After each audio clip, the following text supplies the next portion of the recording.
Nobody saw this coming. Rosie O'Donnell just dropped a bombshell that's making everyone question everything they thought they knew about America's former sweetheart. The real story behind Ellen's abrupt exit from the spotlight? It's way more twisted than anyone imagined. And when you piece together what happened to the people closest to her, the picture that emerges is absolutely chilling. Twitch, her right-hand man for years, and Anne H., her former lover, both ended up dead within months of each other, right after Ellen's empire crumbled. Both deaths shrouded in questions. Both people who knew where all the bodies were buried. The entertainment industry operates like a pressure cooker, and Rosie gets it. She's been around long enough to recognize when someone's reached their breaking point. I have an understanding of the cycle of show business and kind of what happens in people's careers and when enough is enough. And oftentimes people don't know that. I think I have a good balance of both in my life, of the importance of both. And it's hard to maintain. It's hard to do, especially when you're doing a show like that. But, I don't think it was the be kind thing that got her. I think that's simplification, but it was a lot of things and it was complicated. And I'm glad that she's, going to be finished and she can get some time, to herself to just, it's a huge kind of strange thing to be on a show like that and have all that attention on you. And she had it for like 19 years. So most people don't understand that balance between public persona and private sanity is nearly impossible to maintain, especially under that level of scrutiny. For almost 2 decades, Ellen had every eye in America fixed on her. That kind of existence, it warps you. But here's what's fascinating. Rosie and Ellen used to be inseparable. We're talking about the woman who gave Ellen a platform to come out back in '96. Now, crickets. Total radio silence. And Rosie's finally explaining why their friendship disintegrated and what really drove her away from the Hollywood machine. For 2 decades, Ellen's show dominated daytime TV, yet Rosie, despite their history, never received a single invitation to appear. Then in 2022, the whole facade collapsed when Ellen got called out for running what employees described as a psychological torture chamber disguised as a workplace. Ellen DeGeneres is speaking out about reports of workplace mistreatment in a letter to her staff. The talk show host shared her initial reaction to the allegations from current and former employees and revealed what actions are being taken to improve company culture. Ellen said she was disappointed to learn about the claims in a recent BuzzFeed article, citing the show's enormous growth over the years and her increased reliance on people to do their jobs as they knew I'd want them done. She went on to acknowledge that clearly some didn't. Fast forward 8 weeks, and Anne H. is dead after a mysterious car crash. 4 months later, Twitch takes his own life. The timing is impossible to ignore.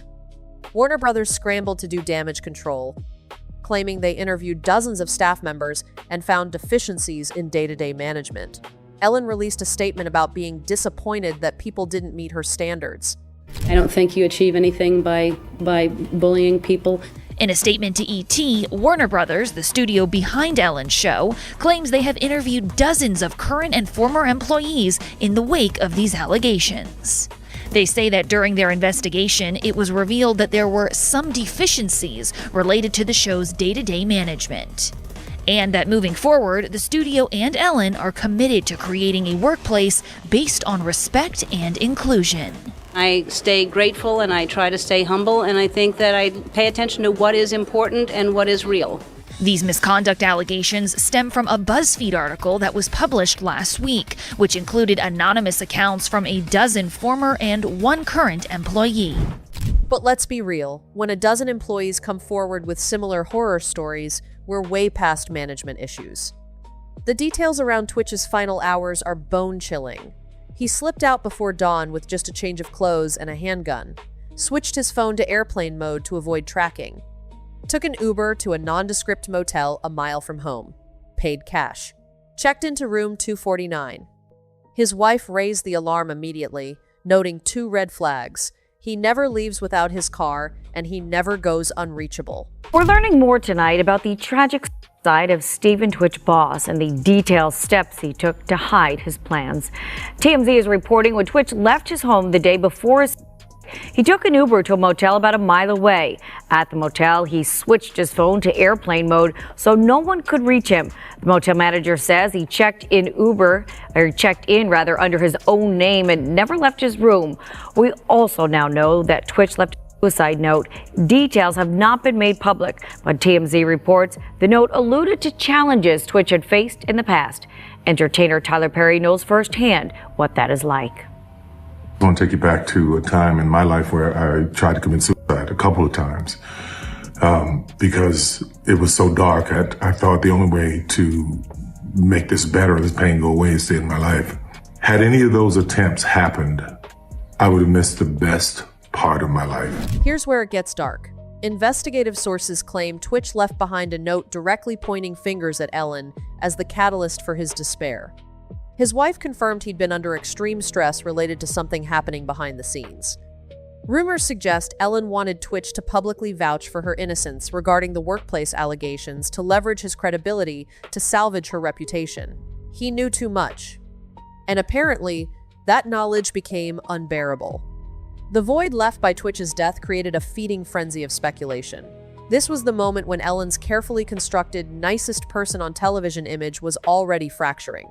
Early on the morning of Tuesday, December 12, Twitch packed a small bag with only a change of clothes and his handgun, slipped out of his house without telling Allison, turned his phone to airplane mode so he couldn't be tracked, and took an Uber to the Oak Tree Inn, a dreary two-story motel in a hacienda-style building on heavily trafficked Ventura Boulevard, just a mile from his house, and paid $107 to reserve a room for a single night. Twitch made his way down to room 249 and let himself in. Allison reported to police that Twitch was missing shortly after he had left the house, noting with particular worry that she couldn't reach him by phone, and he had not taken his car with him when he left, two things that she said were very much out of character for him. Because there were no details about Twitch's death, people just rushed to fill that void. This was at the time when Ellen had built this edifice as the nicest person on television. She would have YouTube stars, and all of a sudden that edifice was crumbling. The news about Ellen created a wave of online criticism at the time, including some directed at the public was turning, and some of that venom splashed onto Twitch simply by association.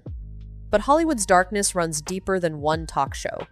Rosie once recounted how Bill Cosby's predatory behavior was openly discussed among producers, yet nothing happened because the industry protects its own. The entertainment business has normalized exploitation, particularly of the young and vulnerable. Child actors have described being cornered into compromising situations with executives and directors. The message? Want the part? Pay the price. The Stranger Things kids allegedly dropped their agent over similar accusations. Sturgill Simpson told Joe Rogan the music industry harbors the same predators. About Hollywood managers who manage kids, it's a racket, man. Did you hear that kid from They're just grooming these kids, dude. That kid from Strange Things? Stranger Things. Yeah. He just left his manager, and they're alleging sex abuse. They just left their agent. See if you can find that. Owen Benjamin. The curly-haired kid. Oh, yeah. And he's Owen Benjamin just put it on his Instagram today because Owen has been taking a lot of heat online because he said that a 3-year-old kid shouldn't be transgender, and people giving him a hard time saying he's a bigot. Like, are you out of your mind? What's up with this transgender? Terry Crews spoke out about being groped by a powerful executive. Justin Bieber's name consistently surfaces in conversations about exploited child stars. His 4 8-hour party with Diddy became legend for all the wrong reasons. And when Bieber's privacy was violated as a teenager, Ellen laughed it off on her show. She later admitted she knew exactly what happened at Diddy's after parties. Oh. Is that going to be a new thing? Are you going to try to be early? Yes, I'm trying to be early. Are you going to be early for my party? Yes, I am. No. No. You know I have to arrive fashionably late. All right. Not too late, though. Not too late? Not too late, please. What time would you like me there? I'll tell you later. Okay. But not too late. Because, you know, once you get there, the party really starts. Yeah. You know what I'm saying? I got you. I promise you I'm not going to let you down on this big one. All right, For good. real. Good. Your shoes, your feet are going to have blisters. You're going to be dancing so hard. I can't wait. Fast forward to 2024, the FBI raids Diddy's Miami mansion. 1 month later, Ellen announces she's leaving America forever, relocating to the UK with her wife. On the surface, moving abroad isn't suspicious, but the timing, the complete transformation in her appearance, the way she vanished from public life, it all creates an unsettling pattern. They're losing their minds. She sounded so sincere, didn't she? Very sincere. Virtually choke on her words. But the best one for me is Ellen DeGeneres, who is, by the way, a very nasty person. I've had dealings with her in Australia. Could I tell you some stories about that cow? But anyway, good riddance to her. But she was quite friendly with that P. Diddy bloke, wasn't she? Well, this is why I say release the Diddy files. Yeah. Release the Diddy files. Come on, Donald Trump. We want to know whose name. So maybe she's hightailing out of there before all that is thrown at her as well. But what a bunch of hypocrites. Then came the announcement that she's planning a comeback conveniently timed with Diddy's filing for early release. Critics have pointed out Ellen's past comments about using stem cells from young donors to maintain youthfulness. Some have linked her dramatically altered appearance to losing access to these treatments after Diddy's arrest. In a now infamous segment with Sandra Bullock, they openly discussed using extracts from young people in facial treatments, joking about the process that kept them looking youthful. Okay, let's talk about this facial that you're obsessed with. How many, did you get the whole cast of Ocean's 8 to do Not this? everybody. Okay, what are you pushing into the skin, Sandra? Carrie? What are you pushing into the skin? Well, you push in whatever the facialist would like to insert into your pores. But what is it? It is an extraction from a piece of skin that came from a young person far, far away, and they somehow figured out how to extract. It's foreskin from a Korean baby.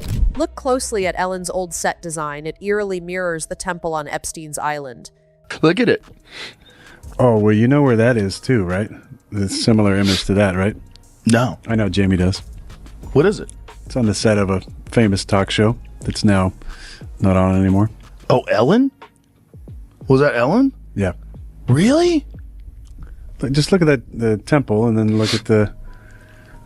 Let me see Ellen's background. What? Then there's that chilling 2020 video. She's wearing a bloody face hoodie, the exact same imagery Jay-Z was later spotted in. When the camera panned, viewers caught artwork in her home reading evil thoughts. Symbolism will be their downfall. Or is it just art? And let me be the first to tell you, it's all connected. I mean, if you know, you know. But first, let's go back to that video of Ellen DeGeneres. When the camera turns, you can see the inside of her house. Now, see that picture right there? Well, if you pause it and look it up, it says evil thoughts with revenge right next to it. Alongside symbols straight out of Marina Abramovich's spirit cooking rituals. Here's another picture of Ellen in her house, and this is the picture behind her. Now, the thing I'm curious about is the letters on top of the picture. These look oddly similar to the letters Marina Abramovich writes out when she does spirit cooking. Remember the beginning of the video? It's all connected. And that person that was in all red is Lady Gaga, and she went to Marina Abramovich many times for teaching. But let's continue. This is another picture of Ellen in her home. She's cutting her mother's hair, but what is that picture above her head? Joe Rogan clocked her fake energy years ago, calling her persona a suffocating mask. But Rosie O'Donnell said it best, calling her a strange creature and literally making shirts that said, "I don't know Rosie. We're not friends," just to cope with Ellen stabbing her in the back after 30 years. I thought of you when Ellen DeGeneres went through her thing, and she goes, "My advice to everybody is, if you're going to be known as something, being known as the be kind lady is probably going to bite you in the ass." And I wondered what that whole queen of nice. Yeah, I that remember did thinking, bite me in the ass. Yeah. Did you think it bit you in the ass? I wasn't aware of that. But not in the way that Ellen's talking about, I think. But, I said the day it came out, look at this, the queen of nice. In a couple of years, it's going to be the queen of lice, the queen of fried rice, the queen of we don't like her anymore. But the most disturbing part? Anne Heche. Rumors swirled that Anne was quietly working on a documentary to blow the lid off Ellen's hidden life. Before it could ever drop, Anne drove into a house and burned alive. It's so weird when you see, a lot of people saying that someone who seems so nice is not nice at all. She doesn't seem nice, but that's people have a very poor judge of character. She doesn't seem nice. It seems forced.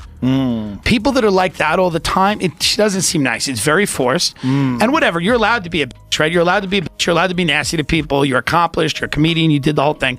What you're not allowed to do is have a Guantanamo Bay situation in the backstage. Twitch and Ann, the two people holding all the cards, dead within months of her show ending.